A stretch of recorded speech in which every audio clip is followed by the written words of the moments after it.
Hello good morning बच्चों। देखिए, हमारा जो प्रीवियस लेक्चर हुआ था उसमें हमने रेट लॉ एक्सप्रेशन बताया था। रेट लॉ एक्सप्रेशन क्या था उसके लिए हमने बताया था कोई एक जनरल रिएक्शन थी ए प्लस बी इक्वल प्रोडक्ट।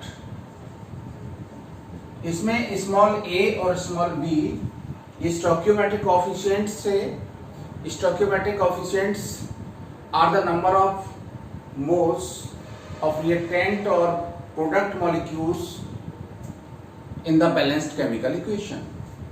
तो A और B ये क्या थी?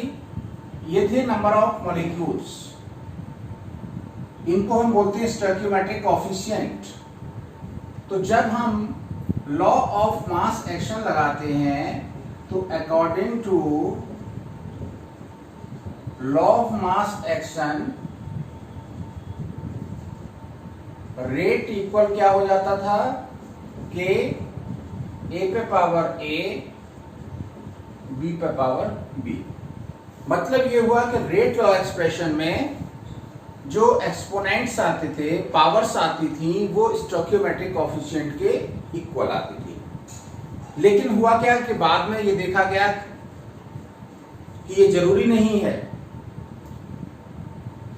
कि रिएक्शन का जो रेट है वो सभी मॉलिक्यूल्स जो पार्टिसिपेट कर रहे हैं उनकी कंसंट्रेशन पर डिपेंड करे। तो एक्चुअली जिन मॉलिक्यूल की कंसंट्रेशन पर रिएक्शन का रेट डिपेंड करता है, अगर केवल उन्हीं की पावर लगाएं तो जो एक्सप्रेशन निकल के आता है that is called rate law expression. तो अकॉर्डिंग टू रेट लॉ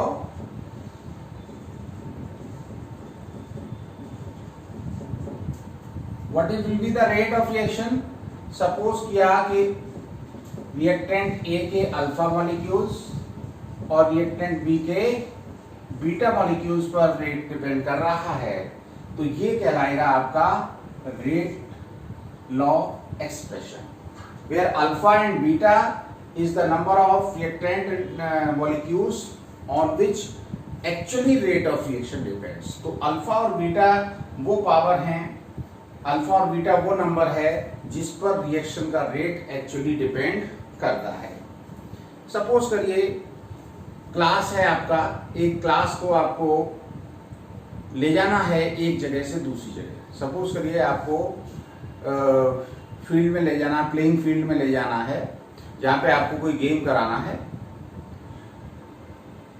तो वहां पर जाने का जो प्रोसेस है वो कब पूरा होगा? जो सबसे धीमे पहुंचने वाला बच्चा है वो जब तक नहीं पहुंच जाएगा, ठीक है ना। और कुछ ऐसे होंगे वहां नहीं पहुंचेंगे, तो उन पर जाने का प्रोसेस या जाने की जो फंक्शन है वो पूरा होना उन पर डिपेंड नहीं करेगा। ऐसे ही जिन रिएक्टेंट का पार्टिसिपेशन नहीं है रेट में, जो डिसाइड नहीं कर रहे हैं रेट, उनकी पावर्स नहीं लगाई जाती। एक्चुअली वही पावर्स लगाई जाती हैं जिन पर एक्चुअली रेट डिपेंड करता है। डिपेंड करने का मतलब क्या है ये समझ लो ठीक से। मान लीजिए कोई ये दो रिएक्टेंट पार्टिसिपेट कर रहे हैं, उसमें हमने एक रिएक्टेंट की कंसंट्रेशन बढ़ाई, रिएक्शन का रेट बढ़ गया, इसका मतलब उस पर रेट डिपेंड कर रहा है।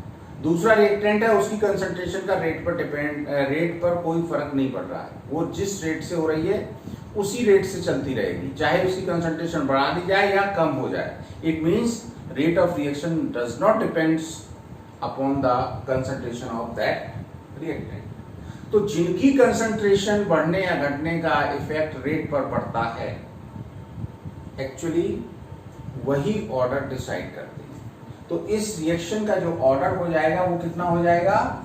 Alpha plus beta. तो अब आज का जो हमारा टॉपिक है वो यही है, what is the order of reaction. Reaction का ऑर्डर क्या है?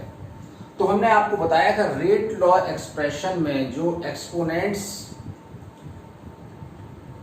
मोलर कंसंट्रेशन के एक्सपोनेंट्स होते हैं, जो कि रिएक्शन का रेट लॉ एक्सप्रेशन में आते हैं, they are known as the sum of the exponents in rate law expression is called order of the reaction. तो कैसे डिफाइन करेंगे? The sum of exponents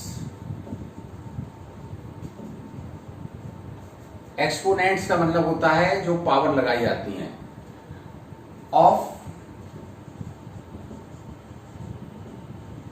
molar concentrations in rate law expression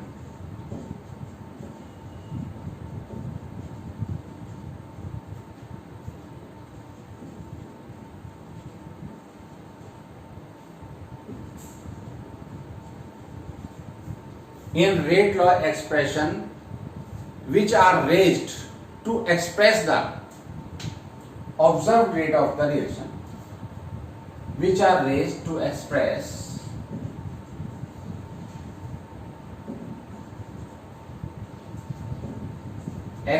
the observed rate of reaction.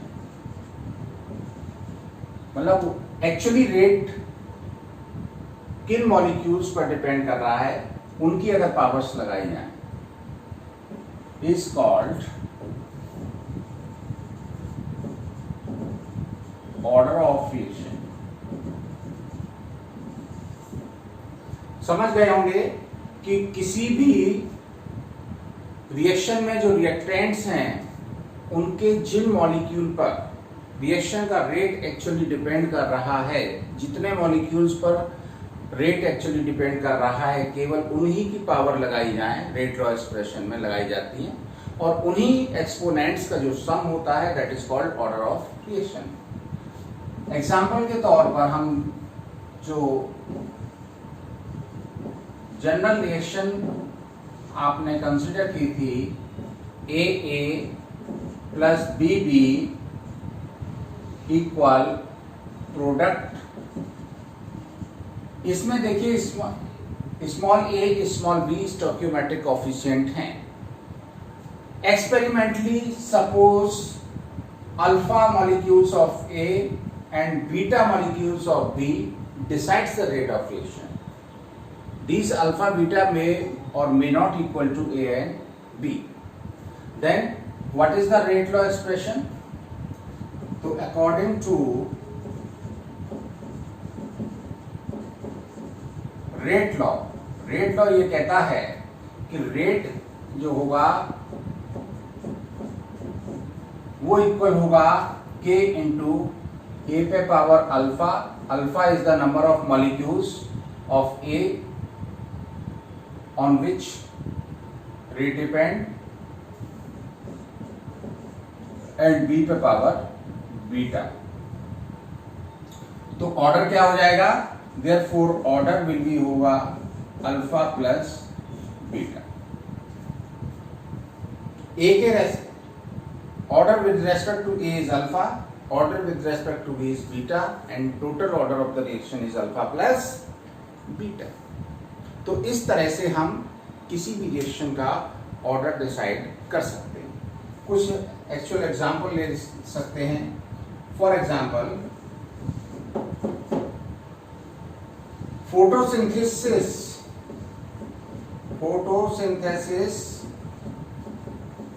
Of HCl H2 plus Cl2 equal to HCl in the presence of sunlight. In this reaction, one molecule of hydrogen, one molecule of chlorine is taking part in the reaction. So it seems that order of reaction should be 2. But experimentally it is found that rate of reaction neither depend upon the concentration of hydrogen nor on the concentration of chlorine. So the order of this reaction is 0. तो इसका rate law expression हम क्या ले सकते हैं? Rate equal इसका हो जाएगा K H2 पे पावर 0 Cl2 पे पावर 0। 0 का पावर का मतलब यह है कि इनकी जो कंसंट्रेशन है उस पर रिएक्शन का रेट डिपेंड नहीं करता है। हाइड्रोजन क्लोरीन शुरू में आपने लिए, इनिशियली इनकी कंसंट्रेशन हाई होगी, जैसे जैसे ये प्रोडक्ट में बदलेंगे कंसंट्रेशन कम आएगी, रेट कम हो जाना चाहिए, बट रेट पे कोई फर्क नहीं पड़ेगा। जैसे ही इनकी कंसंट्रेशन खत्म होगी रिएक्शन रुक जाएगी, लेकिन इक्वल रेट से फ्रॉम बिगिनिंग टू लास्ट चलती रहेगी। It means rate of this reaction does not depends upon the concentration, so order of this reaction is zero. इस टाइप की रिएक्शन जो है वो जीरो ऑर्डर रिएक्शन कहलाती हैं, जिनका रेट रिएक्टेंट्स की कंसंट्रेशन पर डिपेंड नहीं करता। एक और देख लीजिए, एक एग्जांपल ये हो गया। दूसरा, डिसोसिएशन ऑफ N2O5। N2O5 का जो डिसोसिएशन होता है ये आपकी फर्स्ट ऑर्डर रिएक्शन है। कैसे? रिएक्शन में तो दो मॉलिक्यूल आपको देखने को मिल रहे हैं N2O5 के, but rate of this reaction, rate law expression was found K into active mass of N2O5, concentration 1। इस पर 2 पावर नहीं लग रही है, केवल एक मॉलिक्यूल पर डिपेंड कर रहा है, एक एक करके मॉलिक्यूल पर डिपेंड करेगा रेट। इसलिए ये हो जाएगा आपका ऑर्डर, आपका कितना हो जाएगा? ऑर्डर हो जाएगा 1। इसको नोट करिए जल्दी से। ऑर्डर आपका हो गया 1, तो ये फर्स्ट ऑर्डर रिएक्शन कहलाएगी, दैट इज फर्स्ट ऑर्डर। तो इस तरह से हम रेट लॉ एक्सप्रेशन में, अब आप कहेंगे कि हम ये रिएक्शन देख के 0 पावर लगाएं कि 1 पावर लगाएं, तो इसके लिए समझ लीजिए ये एक्सपेरिमेंटली देखा जाता है। आप कोई भी रिएक्शन देख के ये नहीं डिसाइड कर सकते कि व्हाट इज द ऑर्डर। कुछ आपको अलग अलग ऑर्डर की रिएक्शन आपको लर्न करनी पड़ेगी, क्योंकि उसके एग्जाम्पल बताने पड़ेंगे, लेकिन आप रिएक्शन को देख के ये नहीं बता सकते हैं कि what is the order of this reaction, because this is experimental fact. इसको हम केवल एक्सपेरिमेंट से ही बता सकते हैं कि इसका ऑर्डर क्या होगा। तो आप इसको नोट करिए।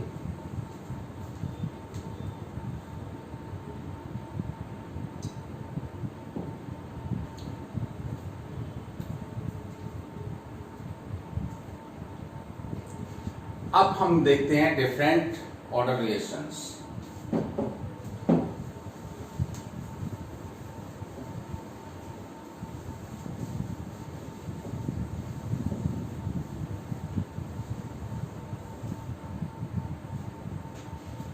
Reactions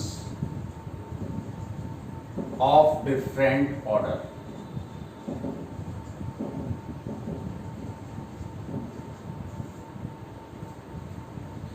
सबसे पहले हम बात कर लेते हैं जीरो ऑर्डर रिएक्शन।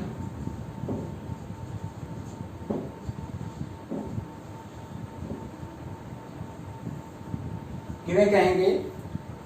वो रिएक्शन जिनका रेट किसी भी रिएक्टेंट की कंसंट्रेशन पर डिपेंड नहीं करता है, that is rate is independent of the concentration of reactants. These reactions are known as zero order reactions. So we can write those reactions which are independent of concentration of reactants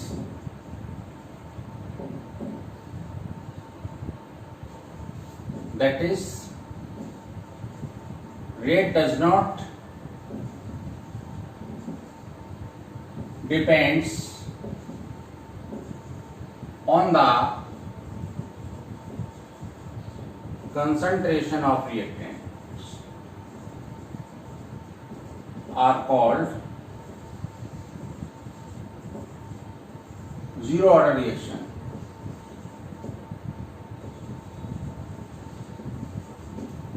for example, अभी अभी आपको एक reaction तो बताई थी H2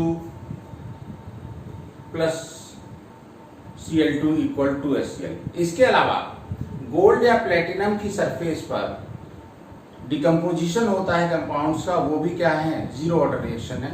तो उसके example और देख लें। 2NH3 on the Pt surface when it is heated, it decomposes into N2 and S2. This is zero order reaction because the rate equal K into NS3 by power 0. So the rate does not depend upon the concentration of reactant. Similarly, one another reaction, 2Hi on the surface of gold, when it is heated, change into S2 plus I2. Rate of this reaction, rate expression can be written as Hi, active mass of Hi power 0. So the rate of this reaction also not depend upon the concentration of Hi. So this is zero order reaction. Now, first order reaction.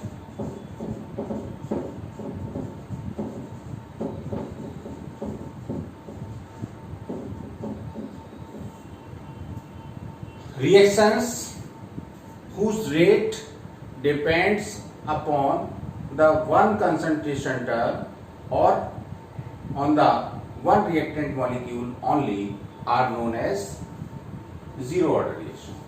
How will you define? Reactions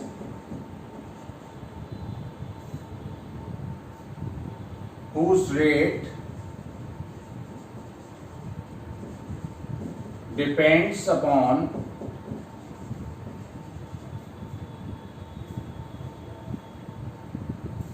concentration of only one reactant are called first order reaction.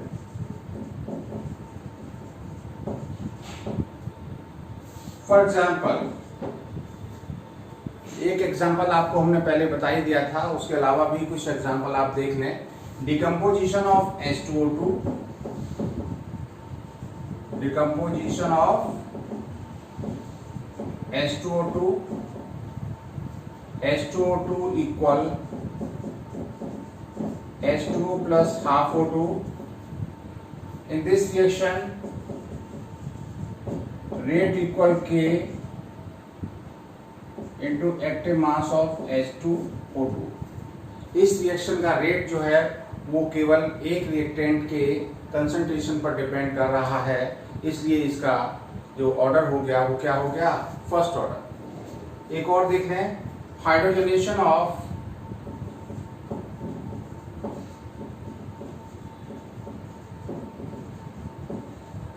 C2H4 ethylene, C2H4 plus H2 equal C2H6. In this reaction, it is found that the hydrogenation process depends upon concentration of ethene, not on the concentration of hydrogen. It is in the sufficient amount and concentration do not change appreciably of hydrogen during the reaction.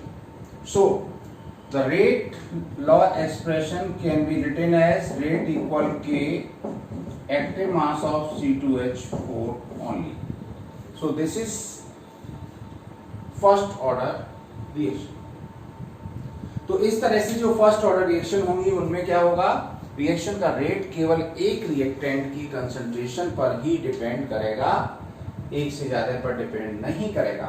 तो ये दोनों हो गई आपकी zero order और first order. एक first order की आपकी ऑलरेडी एग्जांपल हमने आपको दिया था, 2N2O5 equal 4NO2 plus O2 वाला, तो वो आपने नोट कर ही दिया हुआ. तो ये हो गया जीरो फर्स्ट ऑर्डर रिएक्शन. अब आते हैं हम सेकेंड ऑर्डर रिएक्शन पर. अब तो आप समझ गए होंगे कि फर्स्ट ऑर्डर रिएक्शन में रेट एक रिएक्टेंट मॉलिक्यूल की कंसंट्रेशन पर डिपेंड कर रहा था, जीरो में एक पर भी डिपेंड नहीं कर रहा था. तो सेकेंड ऑर्डर रिएक्शन में रेट कितने पर डिपेंड करेगा? दो मॉलिक्यूल्स की कंसंट्रेशन पर डिपेंड करेगा. इस तरह की रिएक्शन कहलाएंगी सेकेंड ऑर्डर रिएक्शन. तो तीसरी आती है second order reaction.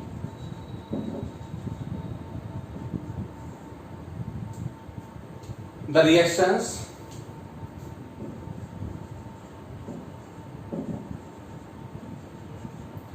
in which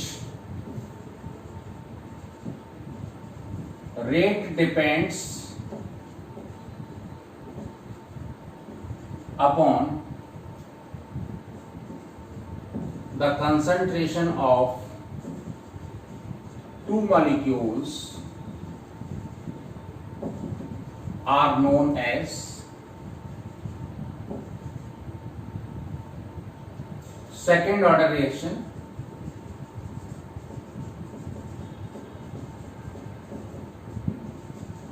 For example, saponification of ethyl acetate, saponification of ethyl acetate, क्या होगी reaction? CH3COO C2H5 plus NaOH equal CH3COO Na plus C2H5OH. In this reaction, rate law expression can be written as rate equal K active mass of CH3COO C2H5 into active mass of NaOH. Here sum of the exponents will be 1 plus 1 equal 2. So this reaction is of second order. Similarly, second example, decomposition of HI. HI को जब हम किसी platinum या gold की surface पर देखते हैं decomposition, तब ये आपकी जीरो ऑर्डर रिएक्शन हो जाता है। लेकिन जनरल डिकम्पोजिशन अगर इसका देखा जाए तो ये सेकेंड ऑर्डर रिएक्शन है। इसका जो रेट है इक्वल लिखा जाता है K इंटू HI का स्क्वायर। तो आपने क्या देखा? आपने ये देखा कि किसी रिएक्शन का जो रेट है वो रिएक्शन में पार्टिसिपेट करने वाले कुछ मॉलिक्यूल्स पर या सभी मॉलिक्यूल्स पर डिपेंड कर सकता है, और इसको हम एक्सपेरिमेंटली फाउंड करते हैं। और एक्सपेरिमेंटली जितने मॉलिक्यूल्स पर रिएक्शन का रेट डिपेंड करता है वो कहलाती हैं आपकी ऑर्डर ऑफ रिएक्शन। ऐसे ही थर्ड ऑर्डर रिएक्शन किन्हें कहेंगे?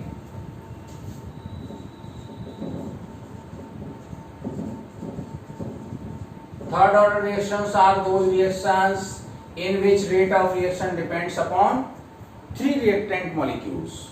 On the concentration of three reactant molecules are known as third order reaction. Example हो जाएगा इसका 2NO plus O2 equal to NO2. The rate of this reaction will be equal to rate K active mass of NO square plus into active mass of O2. Here power is 2 and here power is 1. 2 plus 1 equal exponents का जो सम आएगा वो 3 आएगा, इसलिए ये reaction कैसी होगी? Third order reaction. एक होती है fractional order reaction. Fractional order